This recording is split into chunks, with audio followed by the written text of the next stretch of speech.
बिस्मिल्लाहिर्रहमानिर्रहीम। अल्लाहुम्मा सल्ली अला मुहम्मद व अला आलि मुहम्मद व बारिक व सल्लिम अलैहि। डियर स्टूडेंट्स, आज जो है वो बेटा जी कंपाउंड्स ऑफ बोरान में अगला कंपाउंड कर रहे हैं बोरिक एसिड। तो बेटा जी टाइप्स ऑफ, सबसे पहले जो है वो बोरिक एसिड की बहुत सारी टाइप्स हैं, but the most important is orthoboric acid. तो on one of these orthoboric acid is most important and stable one. The remaining acids are stable in solid state and change into orthoboric acid in solution. यानी जब उनको उनके अंदर पानी डाला जाता है तो वो भी किस में तब्दील हो जाते हैं, आर्थोबोरिक एसिड में तब्दील हो जाते हैं। तो बेटा जी orthoboric acid H3BO3 most stable, metaboric acid HbO2, tetraboric acid, ठीक है ना जी, तो H2B4O7 और पायरोबोरिक एसिड जो है H6B4O9। तो इस तरह से है। तो अब बेटा जी जो है इंटर कन्वर्शन, अगर मेटाबोरिक एसिड में आप पानी डालेंगे रूम टेम्परेचर पे तो वो भी बोरिक एसिड में, जो है वो टेट्राबोरिक एसिड में पानी डालेंगे रूम टेम्परेचर पे तो वो भी बोरिक एसिड में, पायरोबोरिक एसिड जो है उसमें भी पानी डालेंगे रूम टेम्परेचर में तो वो भी बोरिक एसिड में, आर्थोबोरिक एसिड में तब्दील हो जाएगा। तो आर्थोबोरिक एसिड से भी इनको बनाया जा सकता है। जब हम आर्थोबोरिक एसिड जो है ना ये रूम टेम्परेचर पे क्रिस्टलाइन सॉलिड होता है, उसको गर्म करते हैं ना तो वो डिफरेंट टेम्परेचर पे वो डिफरेंट बनाता जाता है। जैसे जैसे टेम्परेचर बढ़ता जाएगा, पहले वो मेटाबोरिक एसिड, फिर मेटाबोरिक एसिड और हाई टेम्परेचर पे टेट्राबोरिक एसिड में, फिर टेट्राबोरिक एसिड और हाई टेम्परेचर पे पायरोबोरिक एसिड, और फिर पायरोबोरिक एसिड जब बोरिक एनहाइड्राइड में तब्दील हो जाता है, वो हम केमिकल प्रॉपर्टीज में पढ़ेंगे। अब आ गया आर्थोबोरिक एसिड, इसका एक छोटा सा इंट्रोडक्शन है पहले। तो इस इंट्रोडक्शन को देखें। It is a wide crystalline chemical substance, triclinic इसका क्रिस्टलाइन शेप होता है, यानी रूम टेम्परेचर पे क्रिस्टलाइन सॉलिड के सूरत में पाया जाता है। एसिड है लेकिन क्रिस्टलाइन सॉलिड में।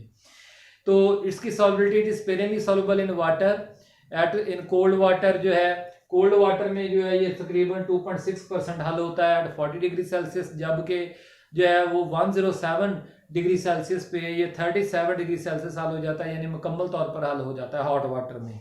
तो बेटा जी इसकी इसी सॉल्युबिलिटी, क्योंकि इसकी सॉल्युबिलिटी डिफरेंट टेम्परेचर पे डिफरेंट है, लो टेम्परेचर पे लो है और हाई टेम्परेचर पे हाई है, तो हम किसी भी मीडियम से इसको जो है इसकी सॉल्युबिलिटी की बुनियाद पर सेपरेट भी कर सकते हैं। चैप्टर 9 के अंदर हमने फ्रैक्शनल क्रिस्टलाइजेशन का टॉपिक भी पढ़ा था, वो वाला याद करें। क्रिस्टलाइजेशन डिस्टिलेशन थी या फ्रैक्शनल क्रिस्टलाइजेशन थी, इस तरह का, ठीक हो गया नहीं, सॉल्युबिलिटी की बुनियाद पर। तो जो बेटा जी preparation of orthoboric acid on commercial scale, बड़े पैमाने पे हम इसको पहले कोलेमेनाइड से जो है वो तैयार करते हैं। On commercial scale boric acid is prepared from natural calcium borate, जिसे कोलेमेनाइड भी कहते हैं, क्योंकि कोलेमेनाइड जो है वो हमें जो है वो ना अर्थ क्रस्ट में माइनिंग मिनरल के तौर पर मिल जाता है। तो उसको क्या करना है, बाय सस्पेंडिंग इट, उसको पानी में बॉइलिंग वाटर के अंदर उसको डाल देना है पाउडर को। तो विद सल्फर, फिर उसमें से सल्फर डाइऑक्साइड को, गैस को गुजारना है। तो सल्फर डाइऑक्साइड जब ऑक्सीडाइज होकर, हमें पता है कि सल्फर डाइऑक्साइड एक स्ट्रॉन्ग एसिडिक ऑक्साइड है, तो boric acid crystallise out from the solution, उसकी क्रिस्टल्स बनना शुरू हो जाएंगी, और जबकि जो है वो कैल्शियम जो है कैल्शियम सल्फाइड में सोल्यूशन में ही रहेगा। तो फ्रॉम बोरेक्स जो है, बोरेक्स से भी इसी तैयार किया जा सकता है। बोरेक्स को जो है क्या करना है, hot concentrated solution of borax is treated with calculated quantity of concentrated H2SO4, उसके साथ उसको रिएक्ट कर देना है। On cooling crystals of boric acid form जो है वो बनती हैं, पहले इसकी क्रिस्टल्स बन जाएंगी, सोडियम सल्फेट जो है वो वाटर में डिसॉल्व ही रहेगा। तो प्रॉपर्टीज ऑफ बोरिक एसिड बड़ी पहले फिजिकल प्रॉपर्टीज है। लस्ट्रस, लस्ट्रस का मतलब होता है लाइट रिफ्लेक्टिंग, लश्कारे मारने वाला, आगे या तो लस्ट्रस क्रिस्टलाइन सॉलिड है रूम टेम्परेचर पे, और सोपी टच, सॉफ्ट सोपी टच है। सॉल्युबिलिटी इसकी टेम्परेचर के साथ बदलती है, कोल्ड एंड हॉट वाटर में मुख्तलिफ है, और उसके अलावा जो है ये वोलेटाइल है, यानी सबलाइम करता है in the presence of steam जो है, यानी हाई टेम्परेचर पे। तो बेटा जी अब इसकी केमिकल प्रॉपर्टीज, सबसे पहली chemical property reaction with ethyl alcohol. अब देख लें कि यहाँ पे ये reaction show acid base reaction है, जिसमें बोरिक एसिड जब एक वीक एसिड के तौर पर रिएक्ट करता है, अल्कोहल भी एक वीक बेस भी है। तो इस तरह से तो ये साल्ट बन जाएगा ट्राइथाइल बोरेट का या इथाइल बोरेट का। अब बेटा जी यानी ऑर्गेनिक कंपाउंड्स के साथ भी ये रिएक्ट करता है। अब डिहाइड्रेशन रिएक्शंस, वही बात होगी है कि बोरिक एसिड को अगर आप सॉलिड फॉर्म में जब उसको आप गर्म करेंगे तो मेटाबोरिक एसिड 100 डिग्री सेल्सियस पे, फिर अगर आप मजीद गर्म करते जाते हैं तो वो मेटाबोरिक एसिड 140 पे किस में हो जाएगा, टेट्राबोरिक एसिड में। और टेट्राबोरिक एसिड जो है वो रेड हॉट टेम्परेचर पे किस में तब्दील हो जाएगा, बोरिक एनहाइड्राइड B2O3 में। तो इस तरह से ये इंटर कन्वर्शन ये बड़े जबरदस्त किस्म के हैं कि अगर इनको तब्दील करना है तो रूम टेम्परेचर पे हो जाएंगे, और अगर बोरिक एसिड को जो है वो दूसरे एसिड्स में तब्दील करना है तो फिर हमें टेम्परेचर का याद करना पड़ेगा।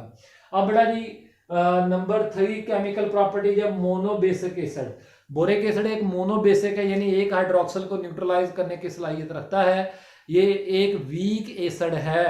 तो देख लें जैसे हम बोरिक एसिड के पाउडर को पानी में डालते हैं तो ionise to a limited extent, थोड़ा सा ही आयनाइज होता है and extent and mainly as a monobasic acid, सिर्फ एक हाइड्रोजन आयन पैदा करता है, बाकी जो वो कॉम्प्लेक्स बन जाता है टेट्राहाइड्रोक्सी बोरेट का जो है। अब बेटा जी अगली जो प्रॉपर्टी है इफेक्ट ऑन मिथाइल ऑरेंज, चूंकि ये वीक एसिड है इसलिए मिथाइल ऑरेंज के ऊपर कोई इफेक्ट नहीं, उसका कलर रेड ऑरेंज नहीं करता, ठीक है ना जी, उसको उसका कलर चेंज नहीं करता है, तो उसको रेड में तब्दील नहीं करता है, जबकि ये वीक एसिड है लेकिन जो है वो रेड लिटमस पेपर को जो है वो ब्लू जरूर कर देता है, ठीक है, turns blue red litmus paper को बाकी एसिड्स की तरह। तो ये शो करता है कि वो एसिड है, लेकिन वो ये भी शो कर रहा है कि वो एक वीक बेस है और वीक एसिड है। बेटा जी मिसाल के तौर पर reaction with caustic soda sodium hydroxide, तो ये देखें एसिड बेस रिएक्शन है, इसमें भी टेट्राबोरेक्स बनेगा 7H2O, ठीक हो गया ना जी। पार्टली उसको जुजवी तौर पर जो न्यूट्रलाइज कर देता है क्योंकि वो वीक बेस है, वीक एसिड है, तो इसलिए स्ट्रॉन्ग एल्कली को थोड़ा सा ही जो है वो न्यूट्रलाइज करेगा। When boric acid is neutralise by soda ash, जो कि एक अल्कलाइन साल्ट है, तो उसके साथ भी वही होगा लेकिन कार्बन डाइऑक्साइड बनाएगा, तो यानी ये एसिड्स की तरह बिहेव करता है। बाकी मिनरल एसिड्स भी ऐसा ही करते हैं, ठीक हो गया ना जी, वो भी कार्बन डाइऑक्साइड सोडा ऐश में से निकालते हैं। नंबर 9 बेटा जी जो है इसकी titration, to use for titration analysis, अगर हम जानना चाहते हैं कि किसी गिवन सैंपल के अंदर बोरिक एसिड की क्वांटिटी, मोलैरिटी, कंसंट्रेशन कितनी है, तो हमें टाइट्रेशन करनी पड़ती है। वो टाइट्रेशन फार्मूला M1V1 = M2V2, तो उसमें स्टैंडर्ड सोल्यूशन तो अल्कली होता है और इंडिकेटर फिनाफ्थलीन, लेकिन जो है ये एक वीक बेस एसिड है, ये क्या है एक वीक एसिड है, तो इस वीक एसिड की क्वांटिटी को मेजर करने के लिए फिर इसमें ग्लिसरीन यानी ग्लिसरोल डाला जाता है जो इसकी आयनाइजेशन को बढ़ाता है। तो boric acid being a weak acid can not be titrated with alkalis in usual manner, in the presence of glycerol how it can be titrated against standard alkalis, तो यूजिंग फिनोल्फथलीन इंडिकेटर, क्योंकि basic medium में phenolphthalein जो वो pink colour देता है, जब उसमें acid डालते जाते हैं तो फिर वो क्या हो जाता है, जैसे बेस के साथ वो रिएक्ट करता जाता है और आखिरकार बेस जैसे खत्म होगा तो वो एसिड मीडियम हो जाएगा और पिंक कलर जो वो कलरलेस हो जाता है। तो फिर हमें पता चलता है कि एसिड का इतना वॉल्यूम जो है वो इतने वॉल्यूम ऑफ बेस को न्यूट्रलाइज करने में इस्तेमाल हुआ, तो फिर हम वो M1V1 के फार्मूले से M1V1 = M2V2 के फार्मूला से जो M1 की वैल्यू निकाल सकते हैं जी। ये सारा आपको फर्स्ट ईयर चैप्टर 11 में, चैप्टर 8 में मैंने समझाया हुआ है। अब बेटा जी uses of boric acid, medicinal uses 3 headings हैं सिर्फ। Medicinal uses, boric acid used in medicine as an antiseptic और डस्टिंग पाउडर, ठीक है, ये बोरिक ऑइंटमेंट मरहम के तौर पर, boric solution is used as an eye wash, जो है एंटीसेप्टिक जो है, तो ये एंटीसेप्टिक्स वो होते हैं जो टिश्यूज के ऊपर इस्तेमाल किए जा सकते हैं, ठीक है ना जी, लिविंग ऑर्गेनिजम्स के जिस्मों के ऊपर इस्तेमाल किए जाते हैं, एनिमल्स और ह्यूमंस के। It is used in pottery as a glazes, बर्तन साजी में इसका इस्तेमाल किया जाता है ग्लेज चमक देने के लिए। तो बोरेट, बिकॉज बोरेट ग्लेसेस, जैसे ये बर्तन के ऊपर गिरता है ना जी, तो ये पिघल के बोरेट साल्ट में तब्दील हो जाता है, ग्लेजेस चमक देता है, मोर फिजिबल ज्यादा चिपक जाता है देन सिलिकेट ग्लेज, तो and possesses A high coefficient of expansion, और फैलता भी बहुत ज्यादा, यानी थोड़ा इस्तेमाल करेंगे ज्यादा बर्तन को ये कवर कर देगा। इस तरह से बेटा जी it is also used in candle industry, ये कैंडल इंडस्ट्री में भी इस्तेमाल किया जाता है। किस में इस्तेमाल किया जाता है? कैंडल में, ताकि कैंडल्स को सॉफ्ट करने के लिए जो है उसको स्टिफनिंग और विक्स सॉफ्ट को सख्त करने के लिए जो है ना वैक्स को जो है उसमें इस्तेमाल किया जाता है। तो बेटा जी कोई भी सवाल हो व्हाट्सएप पूछें।